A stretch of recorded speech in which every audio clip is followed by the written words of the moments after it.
Hey everybody, I'm honored today to have Bill Gillespie on.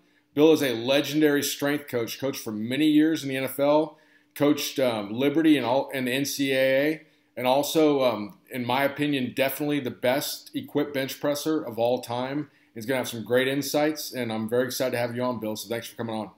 Thank you, Josh. I appreciate that very much. Yeah, I mean, so Bill's a legend, and Bill's somebody I've known about since I was in high school. My grandmother lived in Seattle, and when you were coaching the Seahawks, she actually used to send me, she'd cut out articles about, about the training and powerlifting you were up then. So, you're 60 years old now? Yeah, I'm 60 years old last September. Okay, and you're at your strongest ever now, correct?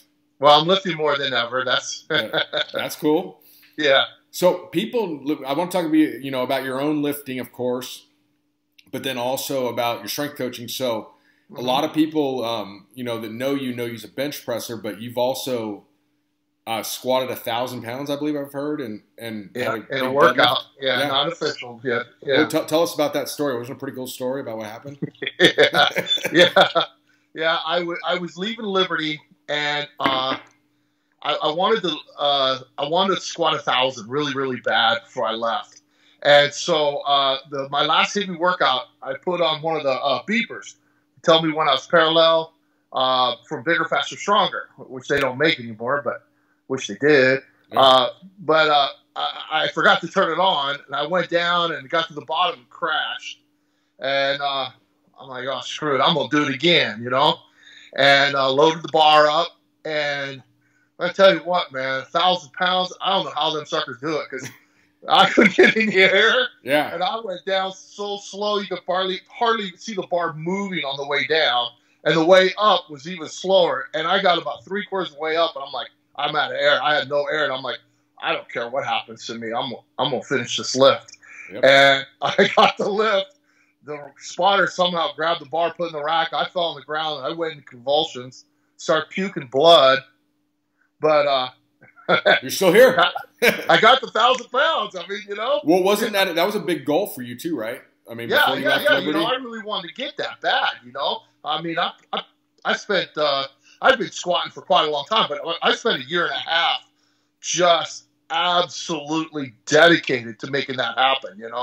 And I really, really wanted to do it in a meet, but my best squat I did in an ADFPA meet back in 91. I did 800 pounds. Okay. I tried 900 a few times, and I didn't get low enough, Sure. So, but I used to love. That was my favorite lift, was the squat. I sucked on the bench press. You weren't. Oh, yeah, because you said you were bench pressing like at the college nationals, like 341 or something. Yeah, at the very first Drug Free Nationals, before they had this is how old I am. Before they had the round system, which everybody uses now. I had to take my first, my second, and my third attempt, and then they put the second worst bench presser up and added 35 pounds for him to start. So I was bad. That's a different ball game. So if people here don't know what the round system is, you basically they put a weight on the bar and you can go with that weight. So if you are the strongest person, it sucks. If you're the weakest person, it sucks because you're going to follow yourself. Yeah.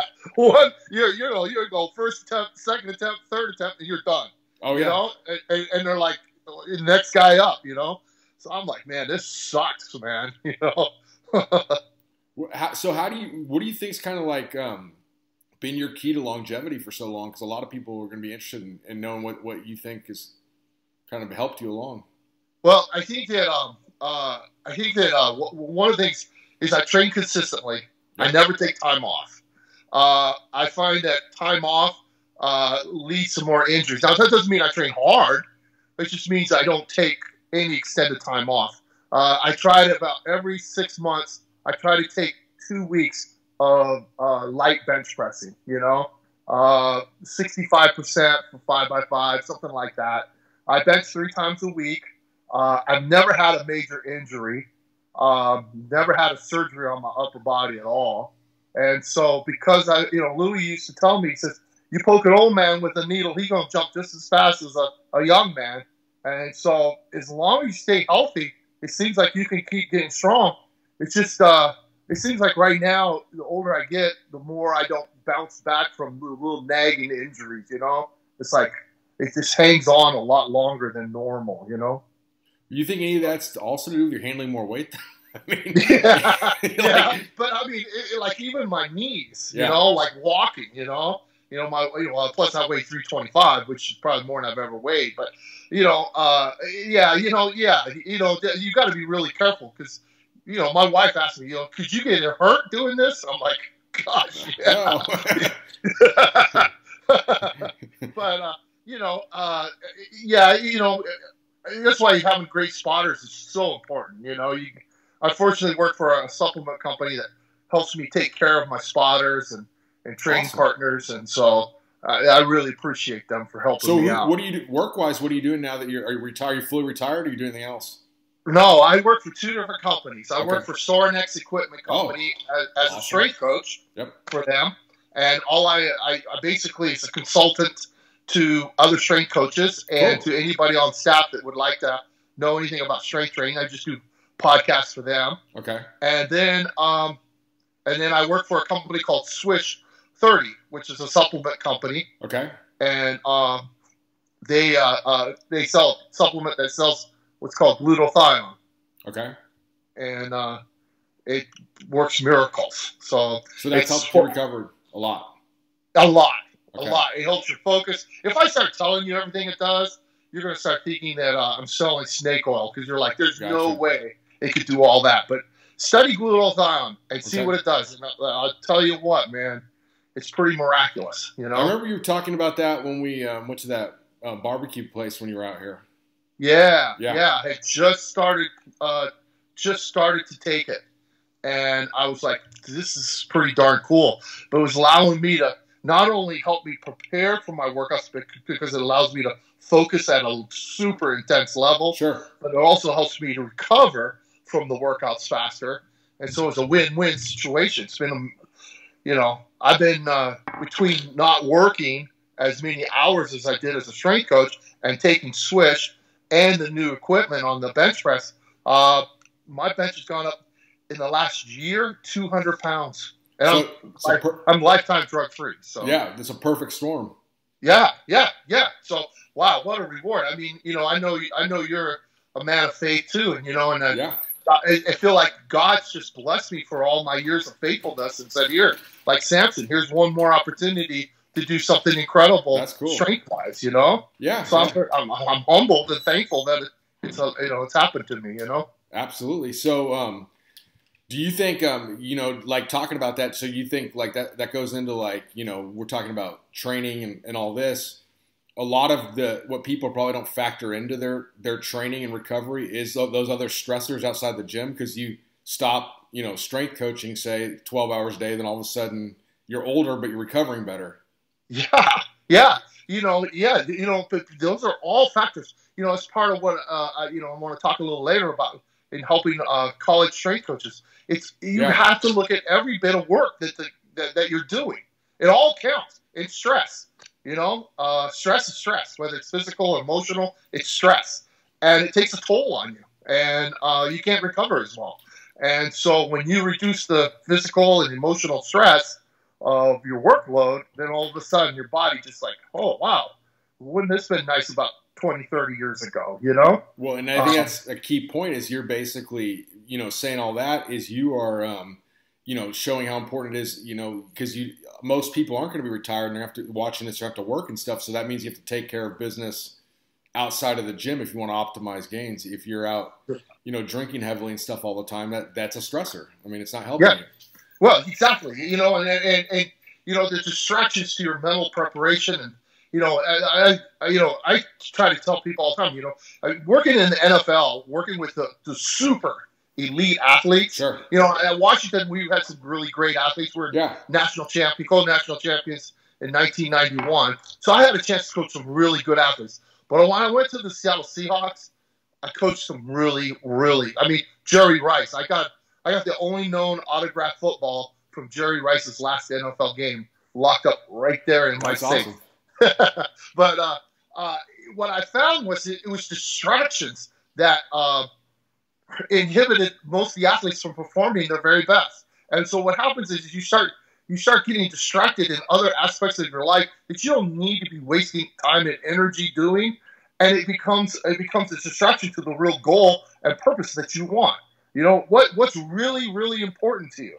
What is it you really want to do? And when you start focusing on other things that everybody else gets to do, then you're going to be just like everybody else and not achieve super great things. But it's when you focus on the things you should be focusing on that eliminate the distractions that allow yourself to elevate yourself to that 1, 2, 3, 4% more than everybody else is doing, that they start to go, wow, hey, how are you doing that? Well, I don't do a lot of what you're doing, Not telling everybody else is bad or anything, but,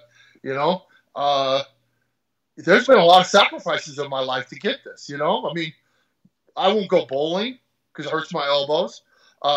We go on vacation. I'm going to work out, I don't ever miss a workout. It's just how it is. My wife understands and she supports me on it. And, but there's a lot of things I don't do because I don't want to mess up my training, Yeah, absolutely. It's your focus on what you want, not what.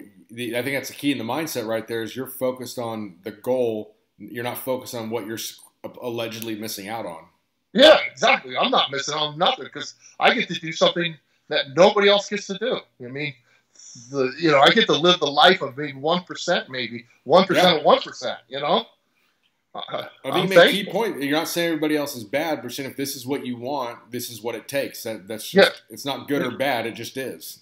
Yeah, exactly. And that kind of commitment, it just drives that process of wanting to become even greater, because it's not, obviously, you can see, I've been lifting weights for 50 years. I'm not an overnight sensation.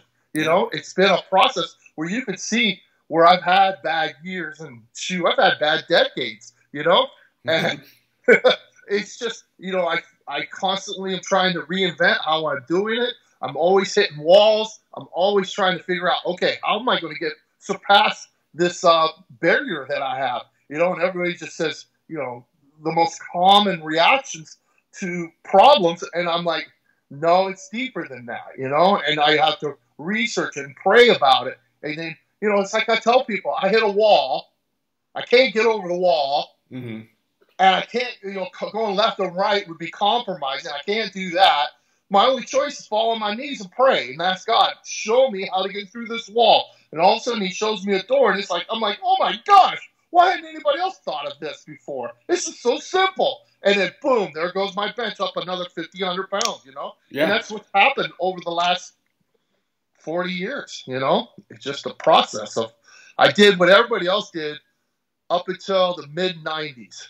And I finally just said, screw it. I ain't doing what everybody else is doing. I'm going to study this stuff. I got exposed before the internet to some of the greatest coaches in the world. And I said, I'm going to reinvent how to train the bench press. I suck at it, Here I was 35 years old, benching, 440, 450. And I thought that was just genetically as good as I was ever going to get, And I started studying this stuff and said, I'm going to go out on a limb and try new things and figure out what the science is behind it. And darn, I mean, I hate to just try to toot your horn too much, but, your book on the bench press, I mean, people are crazy if they don't buy it. I mean, I looked at that thing and I said, holy smokes, he's got all the good stuff in there already, I mean, I was always been impressed with your knowledge. I appreciate it. But, and the book, but it's not just that, Josh. It's your ability to coach guys, and I mean, year after year after year, the best raw benchers out there always are coming back. Oh, hey, Josh Bryant's working with them. I appreciate it. Yeah, okay. Show your heart. You're going to make them work hard. It's going to take hard work to become great. Well, I think that's a key point right there, because I know you've talked before about being very ergonomic in what you're doing, but at the same time, it is still hard. That doesn't mean easy. That means the most efficient way, and oftentimes the most efficient way is pretty hard still. Yeah, and there's what people need to understand is for 50 years, I've been lifting weights. Yeah. And, the 1,000 pounds never changed. 1,000 pounds is the same thing it was 40, 50 years ago. All right. The one variable that had to change was me. I had to change. I had to adapt. And what happens is that when you come in week after week after week, and you know what your opponent is all about, you know your opponent's not going to have a bad day. It's not going to have a good day. It's always going to be the same. And when you learn how to mentally get your mind to that level to where you can be successful week in, week out, there are changes that occur to you beyond just getting strong. Your ability to focus, to handle hard situations, it's going to help you in life. And it's going to change. And what we do is we don't always recognize it because it's not measurable like your bench press. Sure. But when a few years ago, I had this test done to me to test my ability to focus. And they were like, dude, you have no fear. I'm like, I'm sitting in a room all by myself with these probes up to my head. I'm like, whoa, what's there to fear? But they're like, dude, you have no fear at all. And I'm like, no. I'm like, why would I? And they said, no, because you lifting heavy weights week in, week out, and your ability to focus was beyond world class. We've never tested anybody as high as you. In fact, they asked me, they said, how does caffeine affect you? And I'm like, oh my gosh, like 12 hours. And they said, no, it's not the caffeine.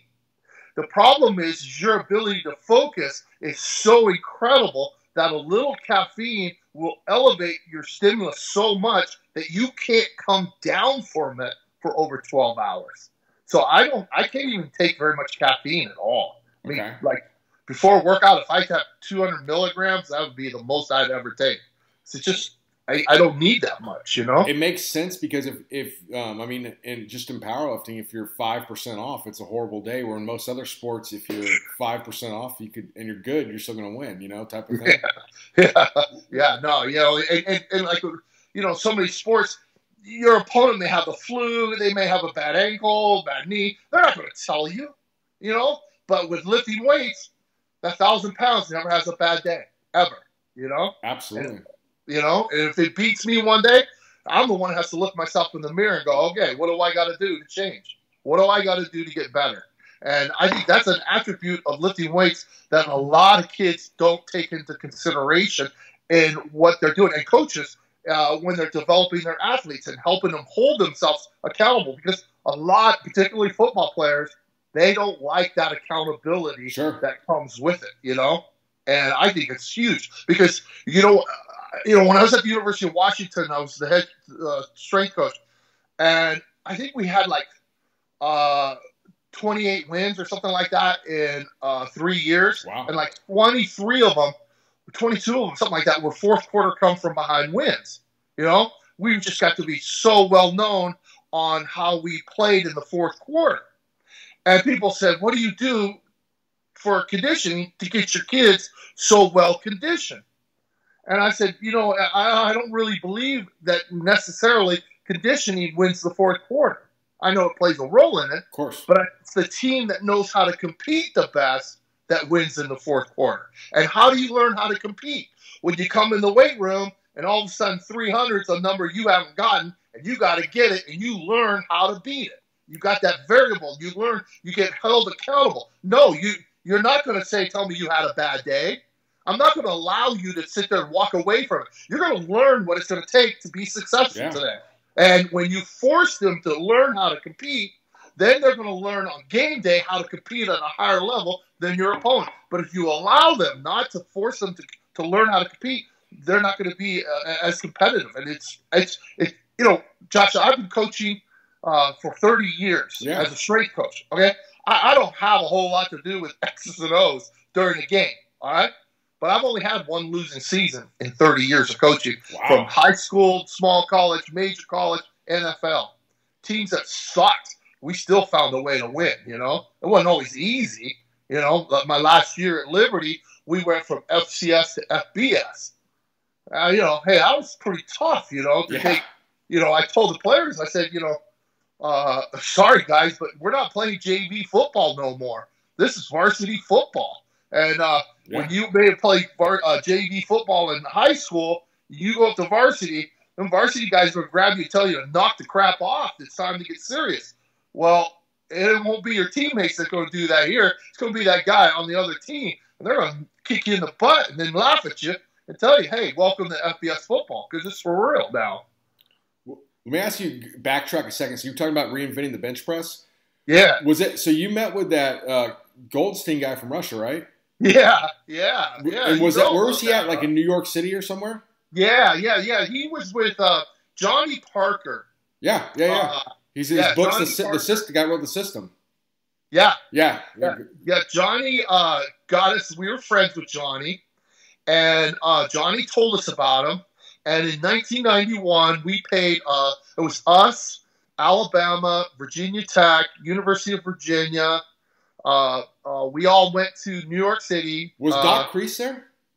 Doc didn't come with us, but Doc went with another group. Yes. Okay, because looking back on when you first told me about this, I was like, because he told me about a Russian guy that was like working as a custodian or something up in New York City that was like the smartest guy in the world. Yeah. I still have his notes. And we had 3 weeks to write up every question we ever wanted to ask the Soviet Union coaches, and he had 5 weeks to plan it all out in 3 days, man, for about 15 hours a day. We sat in a little conference room at a hotel and had an interpreter and told us everything we ever knew.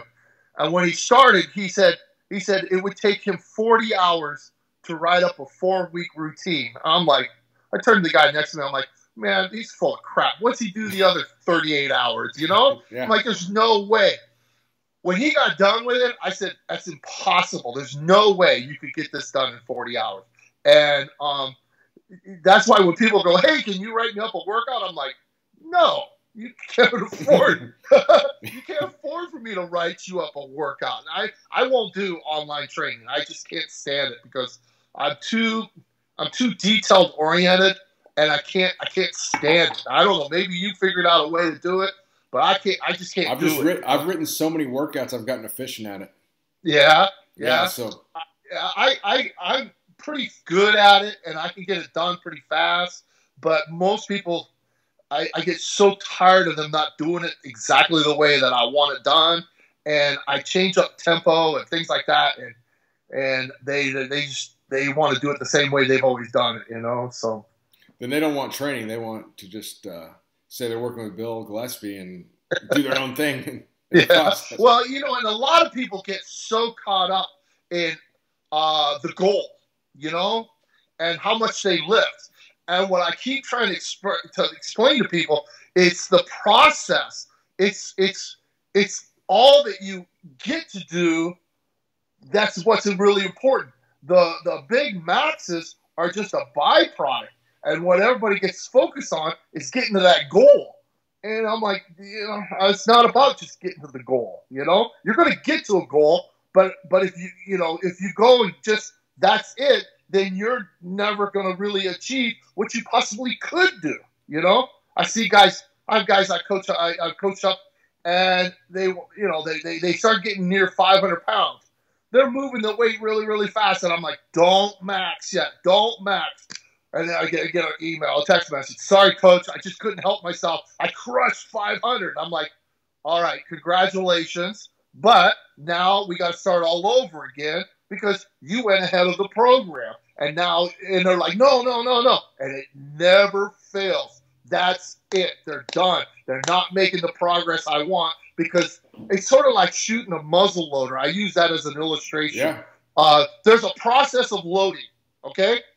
And if you go and you pull that trigger early, man, it ain't going to work. You don't get maximum results. You got to go through the whole process to get maximum results. And when you think 500 is the best you could ever do, you could be really wrong. You might be a 550 bench presser, and you don't know it. I had no clue I could bench bench. You know? Well, the thing is, you know, except that if you think you can do, if you're convinced you're a 500-pound bencher, you're probably right. You may be capable of more, but you're going to win that argument with yourself.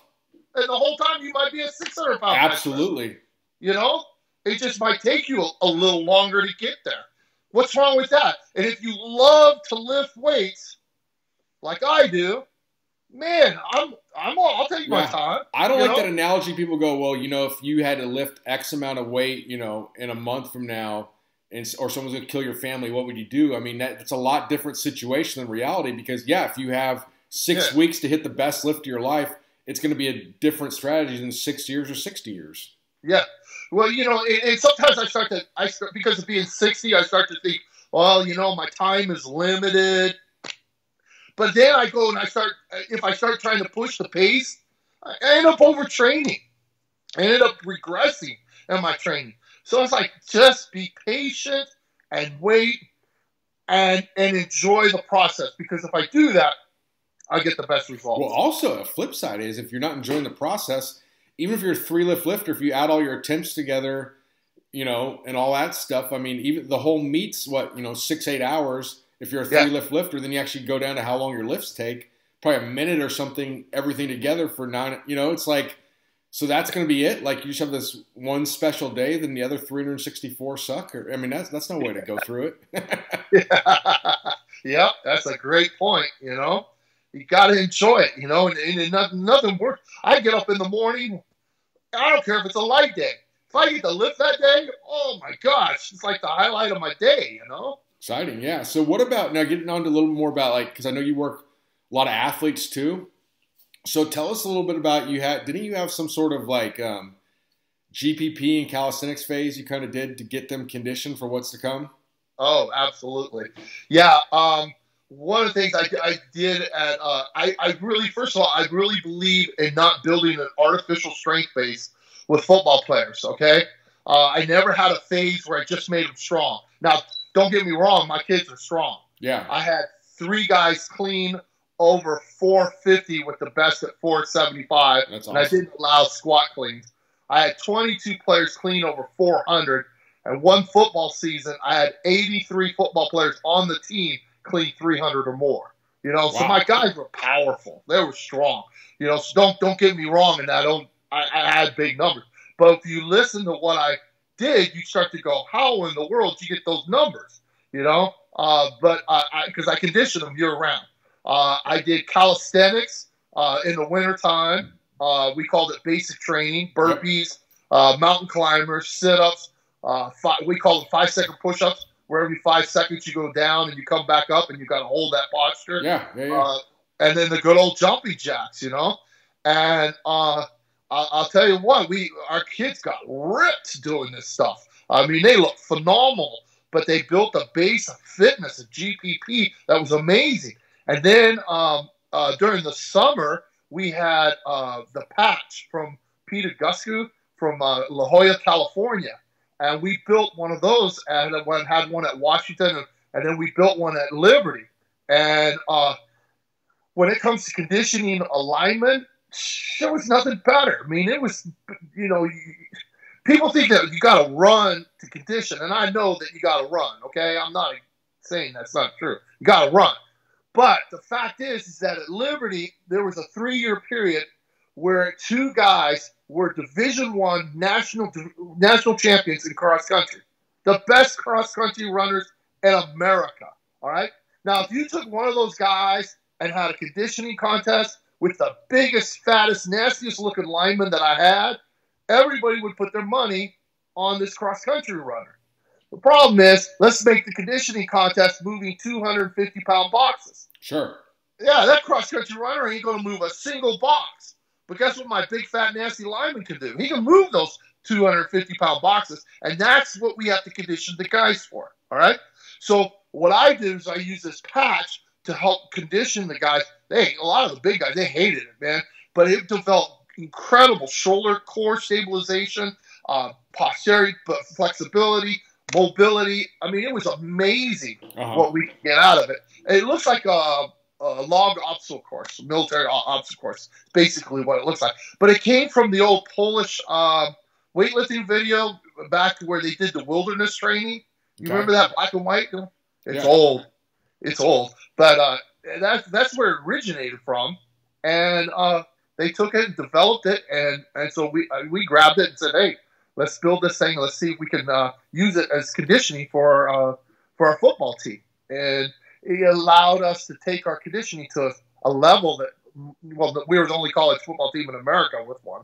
So it allowed us to be at a whole another level of conditioning that nobody else was. Yeah, I think that's what sort of fascinated me about you initially from the strength conditioning aspect is you were really you talk about the artificial strength base and stuff, but you're not, because a lot of powerlifters might be like misconstrued as only caring about strength, or then you have other people only be conditioning happy, where you kind of didn't let your own personal passion for powerlifting influence how to do your job. You did it the right way still, and they did get really strong. Even like your clean, like the cleans, you kind of revolutionized the technique that made it simpler to learn, and they got better hip action out of it. Tell us about. I mean, I know about it, but tell everybody else about it.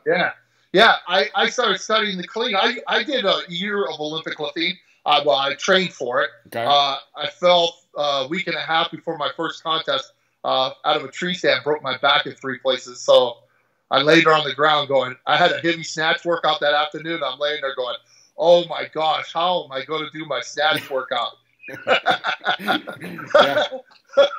I really thought there was some way I could modify and get it in. But I ended up in the hospital for 4 nights. But I decided, I said, you know what?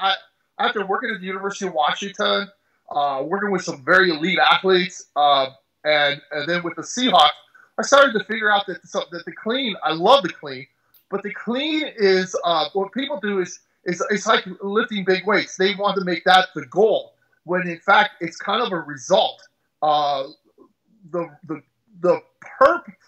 The clean, if you train the clean directly hard, then you can't do hardly anything else, or you're going to overtrain the clean too easily.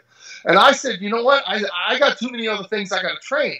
So what I did was I backed the intensity down on the cleans, made the clean, focus on the cleans for speed and technique, and then allowed me to do more work in the weight room for strength-wise and conditioning, and our cleans just went incredible.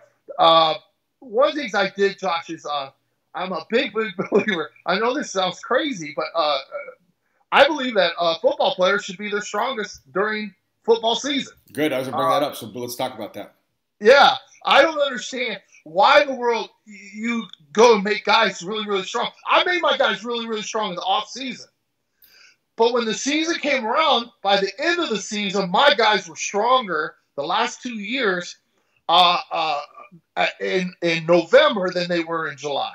All their numbers. They could. I had 80% of the team bench pressing their all-time max like it's a joke at the end of the season. Their verticals, their standing long jumps, all their numbers went through the roof at the end of the season, and I never went heavy. On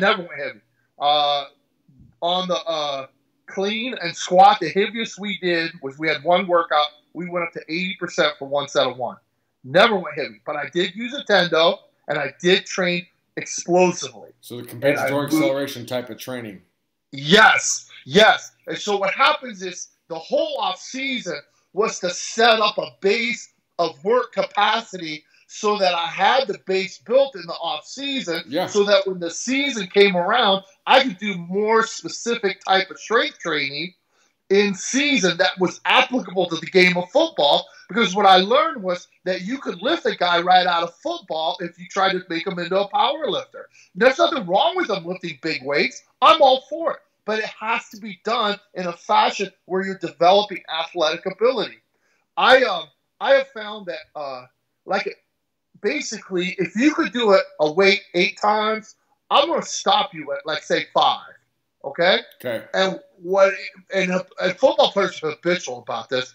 Even if they could do it 3 more times, they have a habit of slowing down the bar on the last rep just because it's the last rep. Where when you put a tendo unit on it, then you can measure it and you can show them, hey, that's the training effect of the workout right there. That whole set. Don't tell me how great set reps 1, 2, and 3, and 4 felt. It was the last rep that gave you the training effect, and that's what your body's going to remember right there. And so if you don't learn how to finish strong, and so it helped them learn how to finish strong, which led into learning how to run and finish the running strong, which led to learning how to win in the football games. It all worked together. But you got to make them. You must have had a really good culture in the weight room, because obviously, training those percentages and stuff, and maximizing games, it has to be of the utmost highest quality. So, I mean, there wasn't people texting and stuff, I'm sure. No, in fact, what I did was I had 24 racks, 12 facing each other, okay? Mm-hmm. And I was in the middle. I had a wireless mic with the sound system, 2 separate sound systems, one for me announcing the workout, one for the music. I had my coaches all spread out. And when we were on our third set of bench, everybody was on their third set of bench. So I was timing it. I had the turnovers. I was precise what weight was supposed to be on the bar, how many reps were supposed to be done. And as soon as we caught somebody not doing it exactly right, we made an example out of them. But you're right.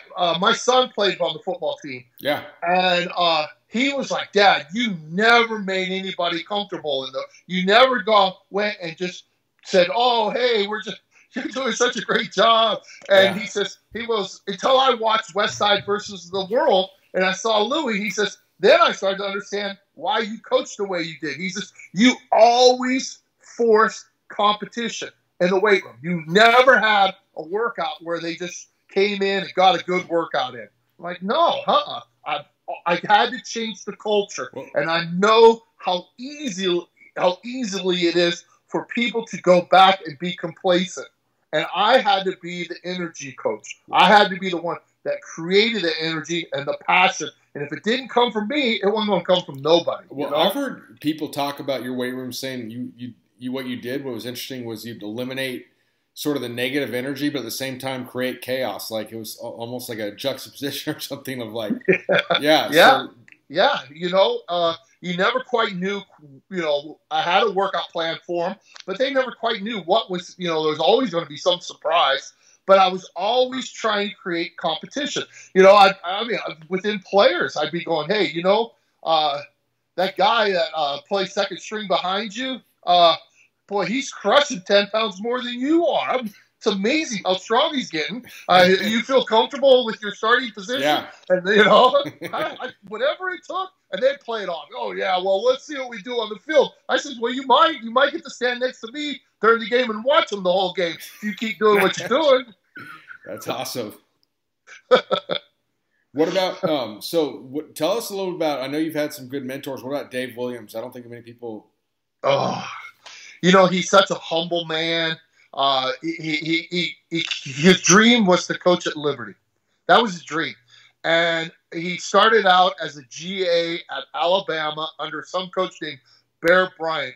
Oh, yeah. I heard of him, yeah. Yeah.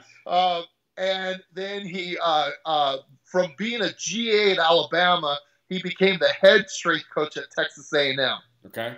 That's pretty impressive. Yeah. And he was at A&M, was enjoying it there, and he kept pestering Liberty the whole time.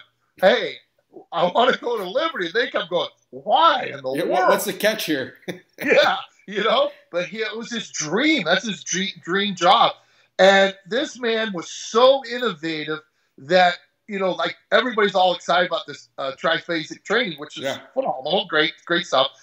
But I remember back in the 80s doing the triphasic training with Coach Williams. We did that a long time ago. It's just he didn't publish it. He didn't tell people about it. But like equipment people really quickly realized this man knew his stuff, and they bring equipment by all the time, and then have him test it, and he'd go, "Oh, this is what you need to do. Change this, and it'll work better." And pretty soon he just got well known, and people come from You don't come to Lynchburg on your way to nowhere, okay? When you come to Lynchburg, you're coming to Lynchburg, And but people come out of their way to bring their equipment to have him test it because he was a genius. And he invested so much into my life, not only as a strength coach, but as a man, as a husband, as a father. Things like he went to my wife and told her, he says, my favorite time was when you have a baby is in the middle of the night when they wake up and want to get fed. And he goes, that was my time with them. And my wife's like, Sounds good to me. So it became my time, and I looked at him like, I can't believe you said that to her.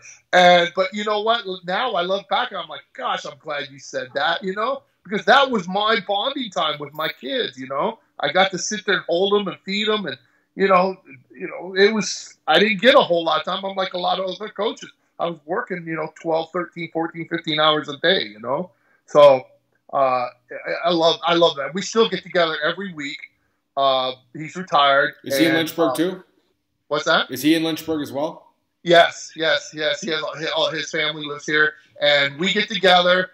And I'll bring him lunch or something now. And we used to go. When the restaurants were open, we're going out to lunch every week, and we just sit down and talk, and bring about, talk about training and, the methods he used. And, he's still just a wealth of knowledge. He just huge, just so innovative. And, he was so into Olympic lifting, powerlifting, bodybuilding. He loved it all, so it was great to have him to teach me like he did, Is there anybody else that you kind of had a mentor along the way like that, or? Well, every coach that I worked under, I went to the University of Washington, Rick Hughley. Yep. I would have never known that pull-ups were going to help my bench press as much as they did. He kept insisting on me doing pull-ups. And I'm like, I can't do pull-ups, man. I'm 280 pounds. I can't do pull-ups. He goes, you can do pull-ups. He goes, just trust me. You can do pull-ups. When you do pull-ups, your bench press will go up. And back then, man, as soon as I started doing pull-ups, boom, my bench took off, man. Now I can't do them anymore. So I had to figure out another way to train my upper back. But people look at me and say, man, your back's huge. Tell me a secret to the bench press. I'm like, hey, Sherlock, there you go, Yeah. Build that upper back, and Kent Johnson, who hired me with the Seahawks, he was humble, country, and yet he was smart as could be, man. He had always up on the latest training techniques and equipment that was out there. And then I got the chance to work with Mike Clark with the Seahawks. And the thing about Mike was this, is that when he was at Texas A&M, I would ask the scouts that came by, I'd say, tell me the number one strength coach out there. And I said, don't say me, because I know you're going to say it, just be polite. I said, I want to know which strength coach is getting the most out of their athletes. And I'll tell you something, from Seattle, I kept hearing Texas A&M over and over and over again with Mike Clark. And so when I had the opportunity to work with Mike, I told him, I said, I can't wait to pick your brain. Yeah. Because I want to know how you got these cats to do what they could do, Awesome. So, yeah. So now, what about upper back? Just when you talk upper back work, what do you kind of do now that you don't do pull-ups anymore? I did. When I was at the University of Washington, we got a hammer strength rear delt machine. I don't know. You put your face down in the pad. Yeah. Remember that? Well, they quit making them, and Bill Jacobs from Hammer Strength contacted me when I was at Liberty. He said, "Hey, I found a used one. Would you like it?" And I'm like, "Yeah." So I bought it, and when I left Liberty, the new strength coach, him and I developed a good relationship. Yeah. And he asked me, he said, "Coach, is there anything that you would want? Anything?" And I said, "Yeah, hammer delt machine." So it's sitting down in my basement. That's cool. I do it almost every day. But I really believe it. One arm rows been a big time foundational exercise for me for the upper back too. But I don't train them with high. I don't train the one arm rows or the pull ups with high reps. I only do sets of 6s. I let hypertrophy be the byproduct.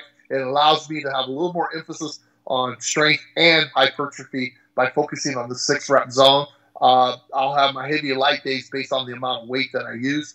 Now, if I do the rear delt machine, because it's a single joint exercise, I will do high reps. So one of the East German coaches came out to the University of Washington and had heard that I had some tricks that I used for training. I shared them. I said, "Hey," he goes, "Thank you." I said, "Hey, listen, this goes two ways." I said, "I know you got some stuff." And he goes, "Oh, okay, I'll share something with you."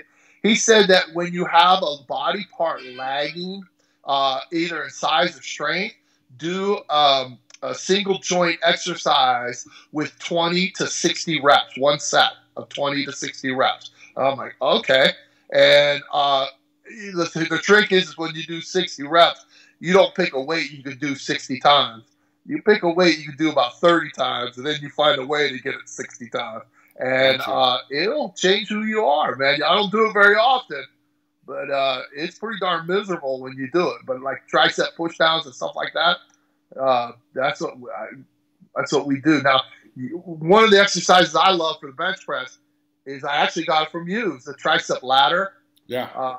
I love that exercise. I do it every bench day.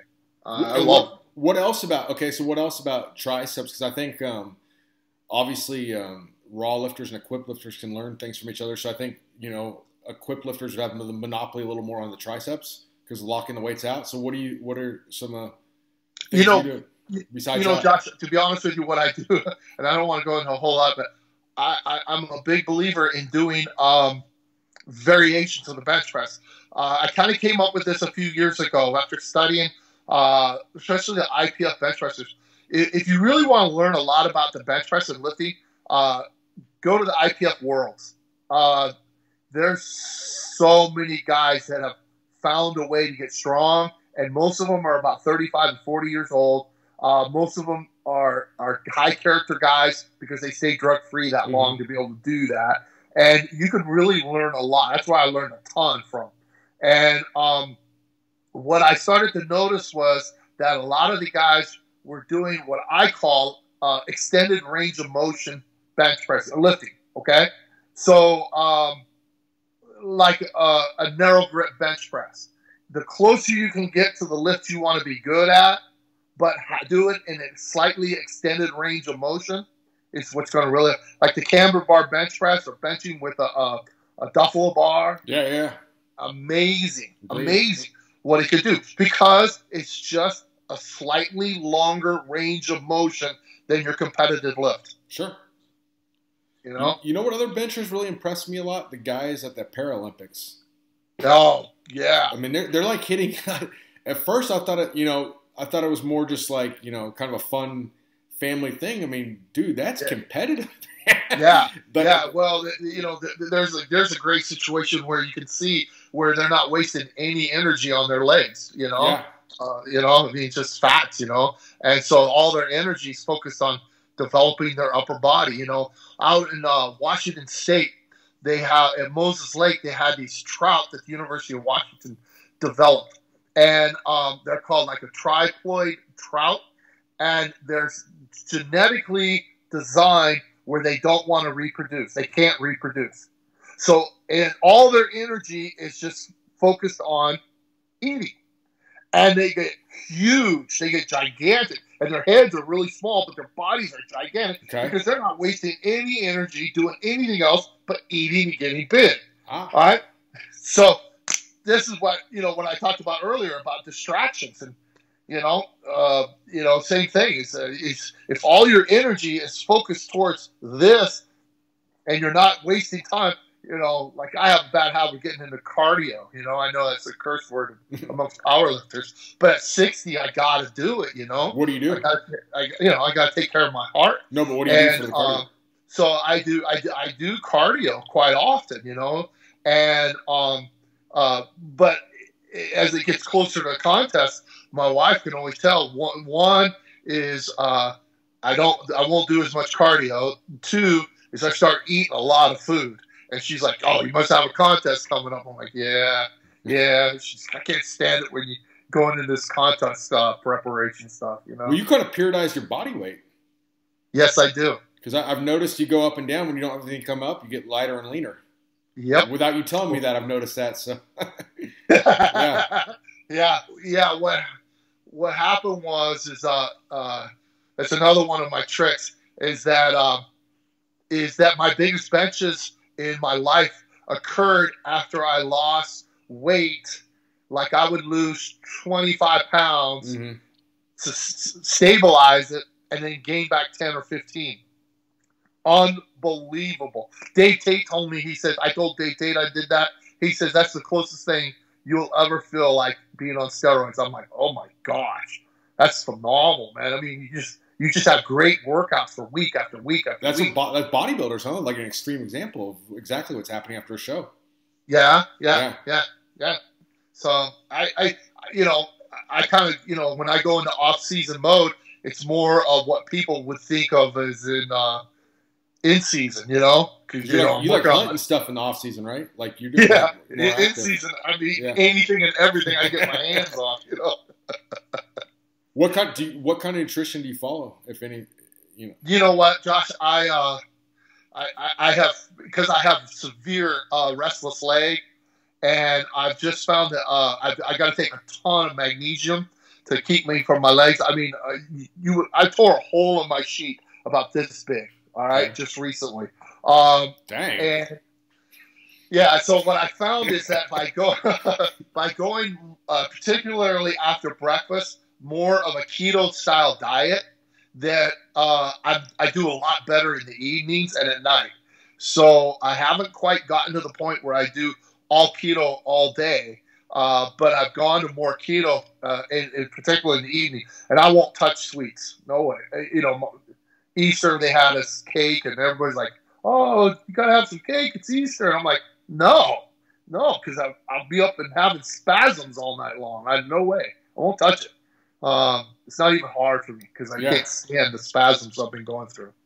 So, well, but I'm nothing special. I just try to eat clean and lots of it. Well, I think, also like not a drinker, you go to sleep on good and all that stuff, all that kind of pays off over time. So, well, that's the thing we found about the glutathione is that if you drink, even if you just drink one time, it's going to affect you long term on your glutathione levels, and they explained to me that glutathione is the third most important thing that you need in your body besides oxygen and water.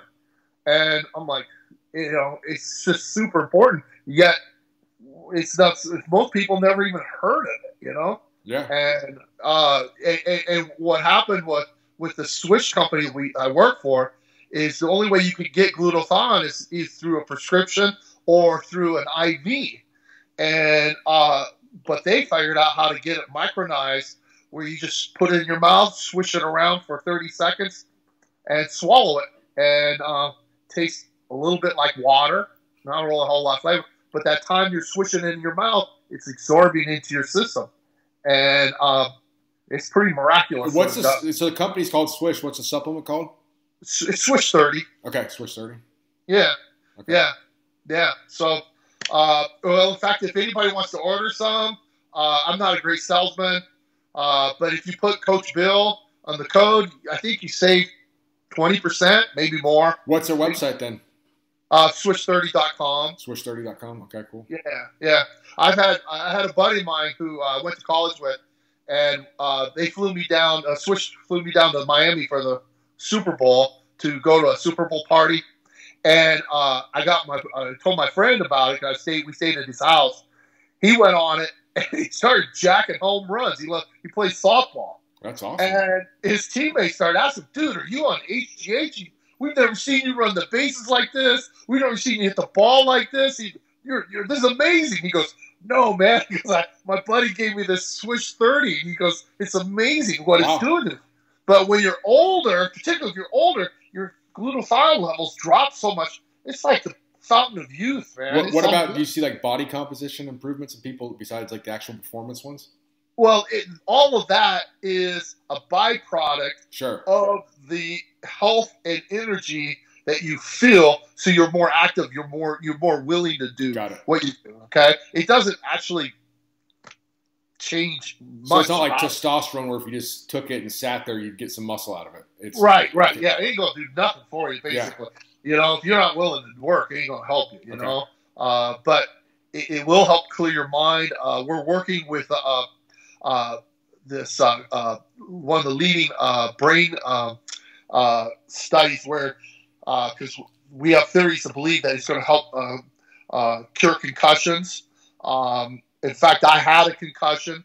I had 225 pounds land on the top of my head, and the next day I was trying to coach, And I'm explaining this to this lady in Miami who's one of the top researchers on concussions. And I'm explaining to her what happened. And she goes, well, tell me. I said, ma'am, I ain't never told anybody as smart as you what happened to me. I said, so you might tell me I'm full of crap, and I'll welcome it. But I said, I know what I felt. It was definitive what I felt. Yeah. And she goes, well, tell me about it. I said, well, the next day above my eyes, both my eyes were throbbing. I couldn't hardly coach, couldn't raise my voice. So I took a dosage of Swish, and it moved. I felt it move to my right eye. I thought, wow, that's kind of weird. So I tried it again, and it moved from my right eye to my temple. And I kept trying it, and every time I did, I felt it move back to the back of my head and then finally disappear. And she looked at me, and she goes, really? And I said, yeah. And she goes, well, that's exactly what should have happened. And I'm like, oh, good. Yeah. I was waiting for her to tell me I was full of crap, you know. But I know what I felt. Yeah. And it never came back again. I never had the headache. Completely went away. And so what I'm trying to do is all my former NFL players, players from the University of Washington, their bodies are so beat up, man. There ain't nothing left of them. So I'm trying to get these guys some of this Swish as much as possible, so that I can get them to try it, so they can have a better life. You know, I'm not into it. Like I said, I'm not a good salesman. I'm not trying to sell it. I'm just trying to help people's quality of life. You know, and it's been really, really helpful to me. It's been really, really helpful to my friends. Coach Williams, Dave Williams, he's on it. I smuggle a couple of bottles over to him whenever I can. Yeah. And know, he's my friend. He gave me everything. So I told Swish, I said, hey, let me help my friend out, you know? For sure. So. Well, that's awesome. Yeah. Well, I appreciate you taking the time today. Is there anything else you want to close with or anything? Shoo. I want to tell these strength coaches that when you bring your kids back after this break, whenever that happens to be, don't listen to them about telling you they've been training, okay? Make the assumption they've done nothing. Or otherwise, because they're going to be gung-ho the first day. Yeah. 2-3 weeks later, you're going to have a sideline full of injured guys. Measure your volume and intensity and your rest time, okay? Not only your lifting, but your running, okay? The strength coach, Jesse Ackerman from the Atlanta Falcons, I'm going to tell you, I consider him the best strength coach in America. Okay. He's led the NFL, I believe, the last 2 years in the fewest number of injuries. Okay. A year ago, they had one hamstring tweak the whole year. Wow. And the guy missed the last part of the practice, but came back the next day and was fine. Okay? And I asked him, I said, what do you do? What's your secret? He goes, it's all about measuring volume and intensity, just like you do your lifting. I went, darn, yeah. So same thing with your running, same thing with your lifting. Start, back in the mid-'80s when I was Olympic lifting, I saw an article that said that when you're coming back from a joint injury, okay, and you start back to your strength training, obviously you have to start with lightweight. Of course. Well, the trick is, as soon as you start doing lightweight, everybody wants to do high repetitions. Well, the tonnage still is high if you're going to do high repetitions. And if I did 5 sets of 2 with 100 pounds, okay, that's 1,000 pounds more than I did the day before. And that's how you have to look at it. So I want to go and look at my tonnage, start with low reps and lightweight, gradually increase the weight until you get to about 70% of your max, and then do the old Russian Fred Hatfield squat routine. Remember that? Yeah, of course. Yeah, simple. You just simply add a rep and keep the same weight and go back heavy day, light day, heavy day, light day. But you get up to doing 6s with the weight at 70, 80%, and all of a sudden you're back and you're not beat up. You don't get hurt. If you got all your studs hurt, you can't win because they're standing on the sideline. I don't care how strong you think they should be. It takes time, and every time you take time off, you're going to lose. After 2 weeks off, you're starting from scratch. And you can't get them back after this long break to a level that you want them to be like they should have been in a short period of time. Because you can't force, acceleration, and strength gains. You can't do it. This was sort of what you were talking. Okay, I'm not letting the hook this easy then, since you brought this up. So the Bulgarian, you're talking about some of the Bulgarian training methods to heal tendon injuries. Yes, exactly where it came from. This is what you're essentially what you just said in a less scientific way to make it more lay understandable. Yeah, exactly where it came from. Yep. Yeah, the Bulgarians are the ones that figured this out. Yeah, 1 to 3 reps is going to make you stronger.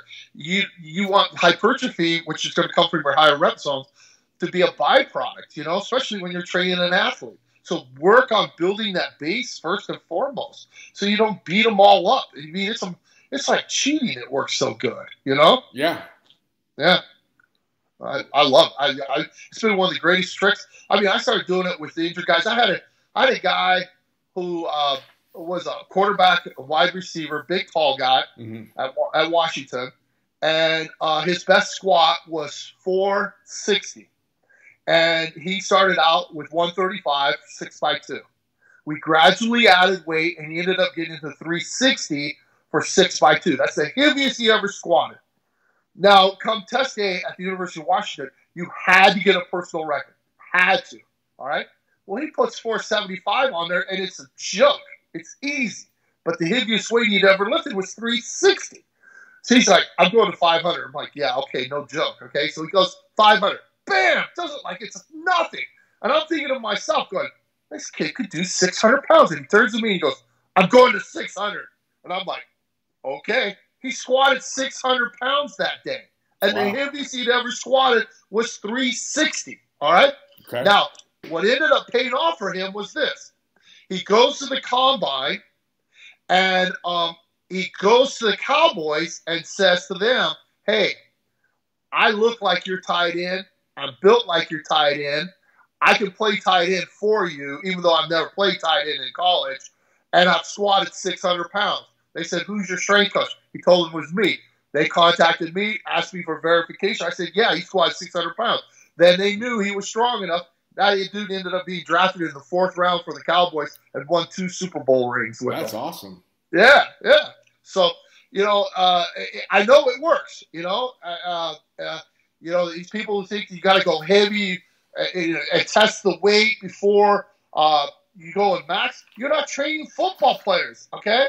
I'm not training weightlifters. I'm training football players. They get whatever you can get, but chances are they're going to get more weight, and they don't have to test the weight. If a kid tells me, Coach, I need to know what the weight's going to feel like before test day, I'm like, well, then you're not a very competitive individual, are you? You don't have a lot of confidence in yourself. And they don't like being called out. So come test day, same thing on the clean. We may never, ever clean hardly anything at all. But test day, all of a sudden, bam! I recall you telling me before that you said you started making better gains with people in the clean when you started training with more submaximal loads, right? When we were talking at the barbecue restaurant? Yes. Massively. I train mostly between 70 and 75%. I never clean more than 2 repetitions, hardly ever. I never do more than 2s, 1s and 2s. And I do it with a short turnover. I don't get... between all guys working in groups of 2-3 guys, and they'll do all their sets in a minute to a minute 15, and we'll do another set. And it's all about speed and power and technique. And the clean is a representation of the summation of forces that you're developing in the weight room. So if my cleans are going really, really good, it's not that we're really good at cleans, it's that everything else we did in the program was developing the athleticism, power, and explosion that you want to be good at the clean. See how? Yeah. But if you start cleaning him, like I cleaned when I was at the University of Washington, one day I went and cleaned 368 from the floor. Mm-hmm. And I thought, hey, I haven't done cleans in a year. If I start working this, I'll do 400 pounds. And this guy, Adam Seflev, he won the 96 and 2000 Olympic trials. He's a thrower. Yeah. Oh, yeah, you know throwers. Yeah, because your brother. Yeah. And Adam says, why don't you train with me? We'll get you up to 400 pounds. Well, 3 months later, I barely get 323. I'm like, what's going on? I poured my heart and soul, and I lost 45 pounds on my clean. That don't make no sense. And I started to realize that you could so easily, by cleaning heavy, it's a dynamic lift. It's an explosive lift. All right? If you start doing it slow, and everybody does. All right, here's a great illustration, Josh. All right? If we go out to run 60 yards, okay? Everybody knows what the expectation is, okay? And if you run 60 yards and the athlete turns around and goes, I made it! It was easy! Everybody look at him like, okay, what's your problem, Yeah. I can do more! And, so what do? You go make him run a mile? Oh, it's going to hurt? It's going to burn? The kid might puke, but he's not going to get faster. No. So what do you tell a kid if he runs at 60 and he does it easy? You simply tell him, run the next one faster. Absolutely. Okay, so we put 60% on the bar. Well, what do coaches do as soon as he cleans that weight easy?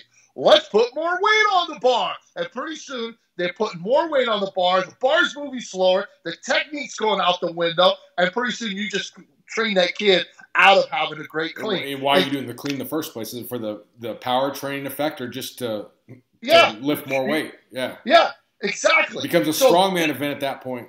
Yeah. Just tell them, move the weight faster. Yeah. Pretty simple. I mean, it's not rocket science, I used to tell the high school kids, remember, when I was a strength coach in high school, I always say it was easy, explode harder. What? Yeah. You heard me?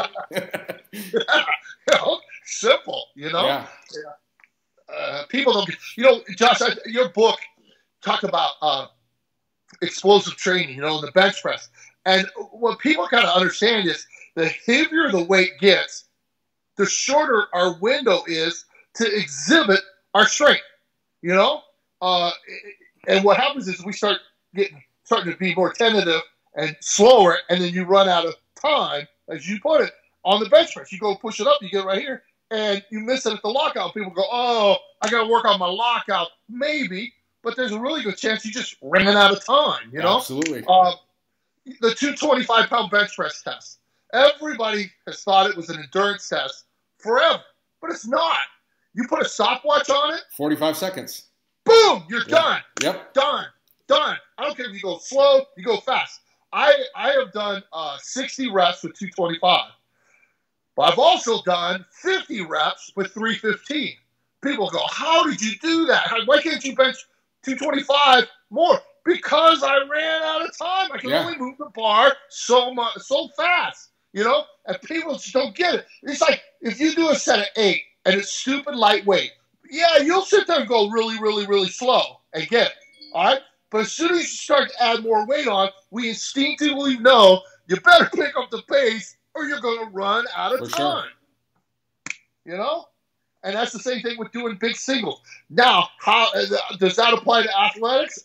Absolutely, because it's not just making you strong, but it's making you strong so you can exhibit your strength in a shorter period of time. Sure. Yes, you may get a bigger max, but what I got you exhibiting your strength faster, more powerful, which is what football and athletics is all about. Yeah, but a little less force and a lot shorter times would be more effective than a lot of force. It takes a snail's pace, absolutely. Yeah. No, good point. Yeah. So anyways, anything else you want to end with, Bill, before we part ways? Buddy, I appreciate it. I always enjoy getting to spend time with you. And I wish when you came out here to Lynchburg, I wish I would have been able to be with you, but it was my wife and I's wedding anniversary, and we went on a trip away together. I would have stayed for days if I would have known all that's going to go on, because I was making that trip really quick on purpose because of like upcoming things, and then obviously everything's been postponed for a while now, so I would have stayed for a week or something and hung out. We'll definitely have to do it again sometimes, though, because I think I picked up a lot from the conversation. I definitely know people listening will too, so I really appreciate you coming on again. Yeah. And have a great day, Bill. Thank you, buddy. You take care. Have a good one. Bye. Bye.